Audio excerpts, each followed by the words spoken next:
Oi, pessoal, vamos lá no terceiro vídeo do texto da disciplina prática de ensino em História 7.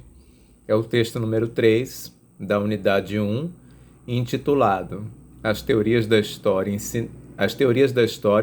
e a história ensinada no ensino fundamental. Três autores: Lia Fialho, Charlton Machado e José Salles. Esse texto, ele vai, como os outros dois demais, a gente vai observar qual é o fio condutor dele.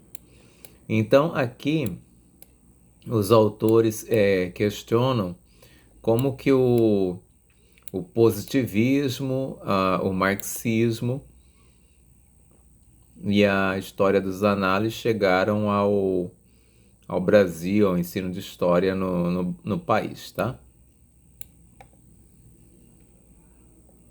Então, qual que é a questão principal aqui? Os autores observam que há uma grande predominância do positivismo na memória das pessoas, na construção do livro didático e, consequentemente, isso daí tem resultados práticos na vida política do nosso país, na forma como as pessoas pensam, entre outras coisas, porque o positivismo ele se caracterizou pelo predomínio da cronologia, da biografia, da exaltação do documento oficial como fonte. Então, disso resultou o predomínio do IHGB na história do Brasil, que não fala aqui nesse texto, mas a gente sabe que o Instituto Histórico Geográfico Brasileiro ele produziu os primeiros textos de história e geografia e a partir dele foi se produzindo uma memória.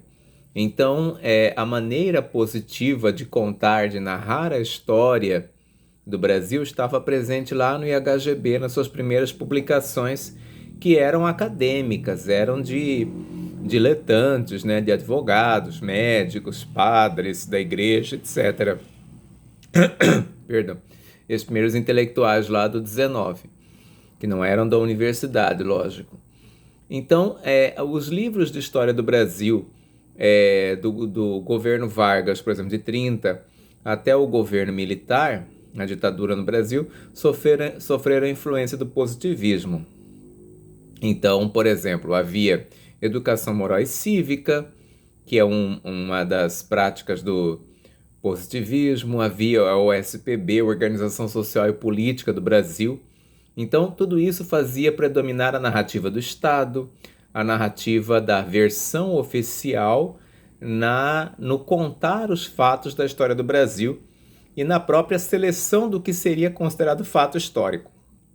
Isso daí marca uma quantidade enorme de gente, porque eu mesmo estudei nos anos 80 na escola pública e havia educação moral e cívica.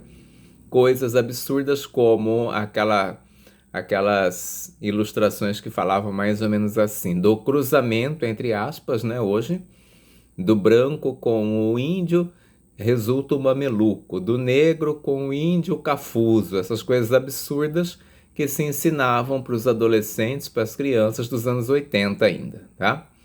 Então, tudo isso implica numa impossibilidade de pensar a política a partir de outros padrões que não os conservadores nos anos 80. Então, para a gente pensar, para a gente chegar hoje, para conceber a importância de entender os seus direitos e valorizar os direitos humanos, a gente tinha que ter tido essa discussão lá nos anos 80 e a gente não teve.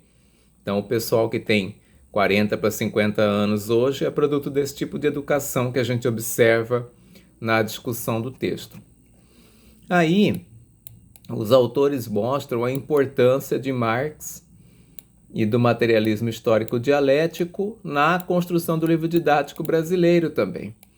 E a gente faz uma ressalva aqui que muitos estudantes jovens dos anos que fizeram médio ainda nos anos 2000 não conhecem obras que estejam vinculadas ao materialismo histórico dialético. Então isso é um fato curioso, é um fato preocupante, porque, por exemplo, eu estudei E eu trabalhei, quando eu trabalhei na escola pública, com a obra do Ricardo Ademar e Flávio, que tem ensino médio e ensino fundamental, né? O antigo ginásio, o antigo segundo grau. E muitos estudantes agora da graduação não conhecem essa obra. E a gente observa que ela tem uma clara interpretação a partir do materialismo histórico dialético. Então observem livros didáticos da escola pública que não são conhecidos por alunos da escola pública. Então, se a gente fizer uma pesquisa, quais foram as últimas coleções do ensino fundamental adotadas nas escolas públicas da nossa região aqui de Corumbá e Ladário, estado de Mato Grosso do Sul? Isso seria uma coisa interessante para observar o que os professores escolheram e por que escolheram. Porque eu já ouvi comentários do tipo, a obra A ou a obra B é muito difícil, os alunos não entendem, entre aspas, né? Porque muitas vezes é o professor que não entende, infelizmente, e aí não consegue identificar uma maneira de trabalhar com a obra, e aí simplesmente não escolhe ou acaba trabalhando com maneiras diferentes ao invés de usar o livro que está na escola, né? Então isso daí é um problema grave. Então houve obras vinculadas ao materialismo histórico dialético na rede pública, e houve também agora, mais recentemente, uma quantidade de obras significativa vinculada à escola dos análises. Então, quais são as diferenças? Então, a gente tinha uma obra positiva, né, positivista, que era cronológica, que era factual, que era não problematizadora, porque considerava o documento como algo dado e pronto, não levava o aluno a pensar sobre isso. Aí a gente vem com as obras do materialismo histórico dialético, que tomam a inserção da história do Brasil como parte do processo de desenvolvimento do capitalismo. Então isso é muito importante pensar, porque como é que se insere a história do Brasil na história da Europa, né? Se não a partir da expansão do capitalismo. Essa é uma maneira de entender que está na obra do Ricardo Ademar e Flávio, dos anos 80. Posterior a isso, tem as obras vinculadas à Escola dos Análises. A Escola dos Análises ela vai ter várias obras, né? Tem a obra do Boulos Júnior, tem outras obras também, acho que é Sônia Irene do Carmo também, que se vinculam a uma perspectiva da história cultural, que procuram trazer a história do cotidiano, que procuram trazer novos objetos, novas abordagens, e é isso que seria a escola dos análises aplicada ao livro didático. Quer dizer, você pegar a proposta dos análises, que era a história total, ampliar a interdisciplinaridade, né, aumentá-la, desde Fernand Braudel que se falava isso, e também trazer a história da cultura, ou seja, historicizar a cultura, coisa que não era pensada com ênfase dentro dos sujeitos vinculados ao materialismo histórico dialético, e muito menos estava pensada lá no positivismo, porque a cultura não era algo para ser estudado como um processo. Tanto é que, na época do positivismo, havia o seu, tão odioso como positivismo, era a concepção de folclore e a concepção de cultura das elites, que considerava, por exemplo, as práticas culturais de indígenas, de populações negras quilombolas como folclore, quer dizer, algo fossilizado, algo parado no tempo, algo ingênuo, algo que serve para divertir, não é? É algo que tem uma função exótica na sociedade. Hoje também não se aceita mais o conceito de folclore da maneira como foi pensado lá na primeira metade do século XX, sobretudo.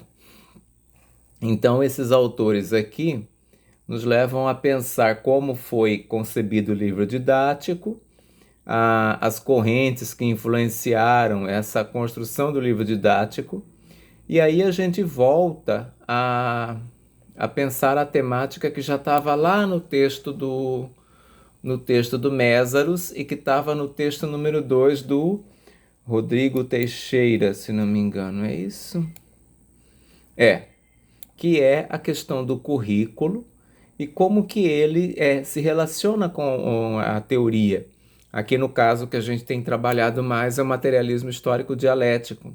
Se bem que isso não exclui os trabalhos de história da cultura que estão bastante respaldados pelo tempo, pela pesquisa acadêmica, como, por exemplo, o Robert Darnton com o Massacre de Gatos, né? Que é uma obra muito importante que ajuda a gente a entender a cultura.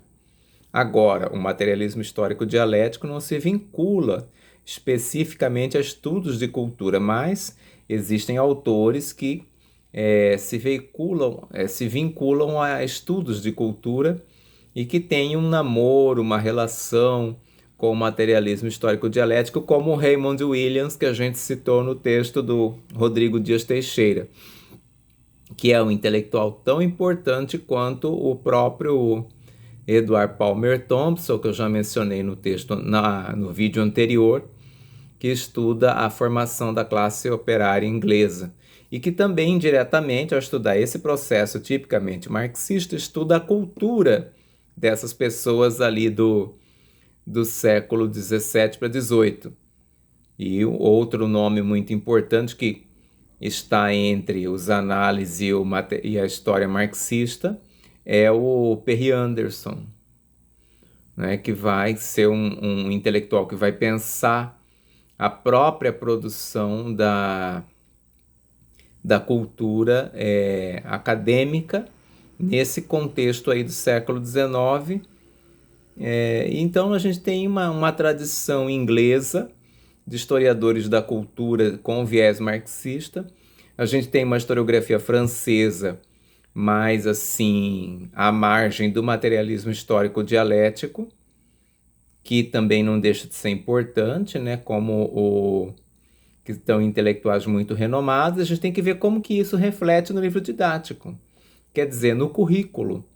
E o que importa a gente pensar é que o currículo brasileiro ainda está cronologicamente organizado, ainda está organizado em narrativas cristãs, ainda está organizado com base numa história factual, porque a gente vem da colonização, entre aspas, e vai chegando até o século XXI, no atual governo do Inominável. Então a gente precisa também pensar a organização do currículo a partir do materialismo histórico dialético, ou quer dizer, aí a gente recorre lá também ao texto do Ricardo Ademar Flávio.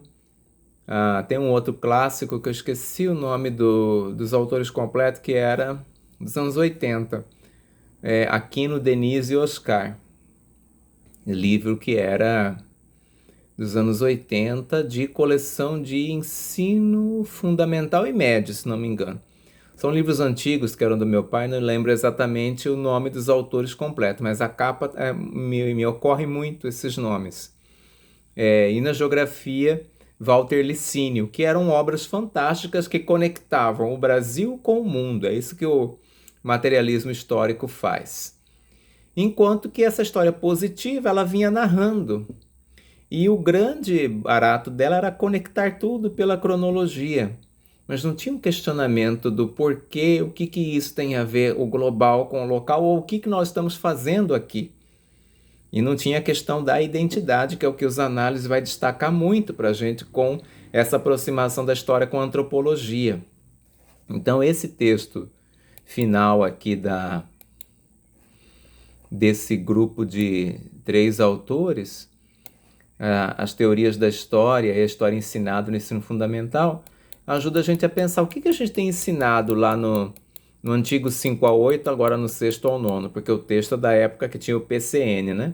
Então, se a gente comparar o que está no PCN de História e o que está na BNCC, tem uma proximidade, uma quase correspondência. Mas aí a gente tem que saber aquilo que o Antônio Gramsci fala, o que essas crianças pensam, que é o senso comum, né?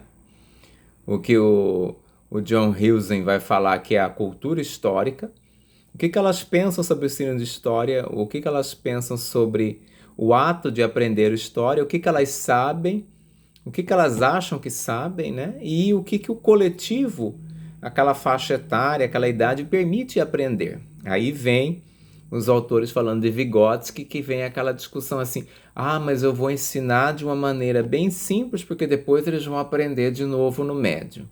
E não é essa a questão que a gente tem hoje. Hoje a gente tem clareza que a partir do coletivo, de crianças de 10, adolescentes de 12, a gente pode fazer muitos avanços que a gente às vezes nem imagina. Então, o que o Vygotsky vai mostrar para a gente, diferente do Piaget, na teoria da aprendizagem, é que não é só faixa de idade que permite a criança abstrair determinada idade, ela já abstrai, ela sabe o que é um conceito, ela sabe o que é capitalismo. Com outra idade, ela só sabe que dinheiro é para gastar, né? Mas não sabe como é que o dinheiro, que é um papel, pode virar valor e a sociedade pode dizer quem tem dinheiro e quem não tem dinheiro. Então hoje a gente sabe com o Vygotsky que o trabalho em grupo pode permitir uma série de possibilidades de debate, por isso é importante colocar o aluno para falar, como eu sempre digo, e trabalhar o senso comum dele, o que o Antônio Gramsci fala, né? No texto anterior eu tratei disso, e compreender a partir daí como que os filhos da classe trabalhadora na escola pública pensam, a partir de que categorias, e verificar como é que a gente vai lidar com os conceitos que vão emergindo e combater o preconceito, combater o senso comum e inserir a ciência histórica no dia a dia dessas pessoas. Basicamente, essa seria a questão que os autores colocam aqui para nós, né?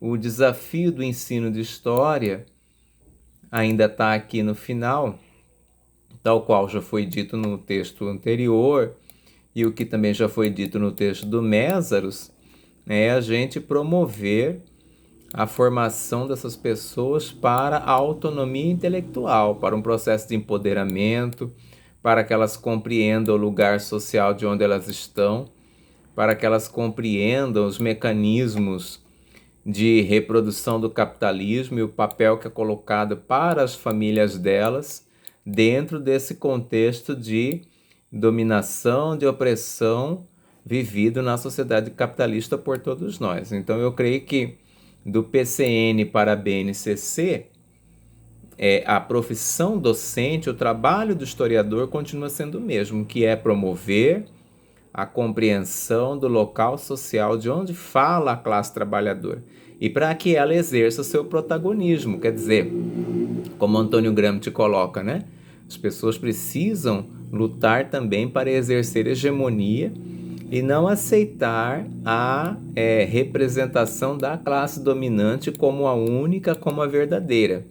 Então a alfabetização histórica que os autores colocam aqui é justamente a gente se livrar dessa repetição, dessa cronologia, dessa história branca cristã e produzir um trabalho que colabore para o entendimento do sujeito como parte da classe trabalhadora e para que ele pense como é que os processos de emancipação coletiva ocorreram e podem ocorrer. Eu acho que esse é o principal. Muito obrigado, até a próxima, aguardo vocês.